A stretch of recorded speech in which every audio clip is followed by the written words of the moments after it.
और स्वाभिमान की पराकाष्ठा भला राजस्थान से बेहतर और कहाँ देखने को मिल सकती है। ऐसा कहा जाता है कि राजस्थान के इतिहास में पश्चिम राजस्थान का ही जालोर था, जिसमें सोनगरा राजपूतों में राजा कानड़ देव की सत्ता हुआ करती थी, जिनके पुत्र हुए कुंवर बीरम देव सोनगरा। इस समय उनके समकालीन दिल्ली थी सल्तनत, जिसके सुल्तान थे अलाउद्दीन, और अलाउद्दीन की शहजादी थी फिरोजा, जो कुंवर बीरम देव की सुंदरता पर मोहित हुई और उनकी वीरता किस्से कहानियों को सुनकर उनसे एक तरफा प्रेम कर बैठी।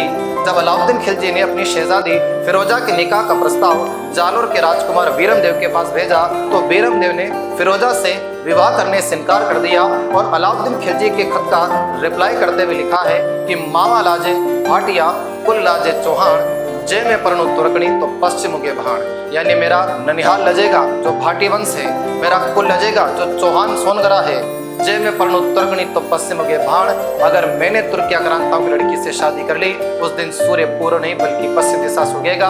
बस फिर क्या था। अलाउद्दीन इस बात से भड़क उठा और अपनी शहजादी की ख्वाहिश को पूरा करने के लिए वर्ष 1311 में कमालुद्दीन गुर्ग के नेतृत्व में जालोर पर चढ़ाई कर देता है। इस युद्ध में राजा कानड़ देव वीर गति को तो प्राप्त हो गए, रानी जैतल देवी जोहर कर चुकी थी, लेकिन स्वाभिमान की रक्षा करते हुए कुंवर बीरम देव आशापुरा माता मंदिर के समक्ष आकर अपनी तलवार से अपना शीश उतार कर कुल देवी को चढ़ा देते हैं।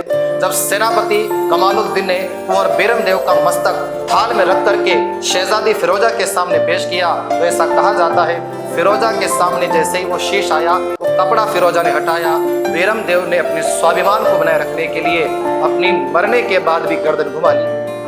अलाउद्दीन की शहजादी अपमान बर्दाश्त न कर सकी और उस कपड़े को वापस सिर को ढक देती है और ये कहती है, कुंवर जी प्रेम तो सच्चा ही किया था हमने, शायद आपने हमारे प्रेम की कदर ही ना समझी। फिर क्या था, हम तेरे बिन रह नहीं सकते, तेरे बिना वजूद क्या मेरा, जब आप ही जिंदा ना रहे तो फिर मैं भी जी के क्या करूंगी। इसलिए फिरोजा बीरम देव की याद में यमुना में कूद के कर लेती है आत्महत्या।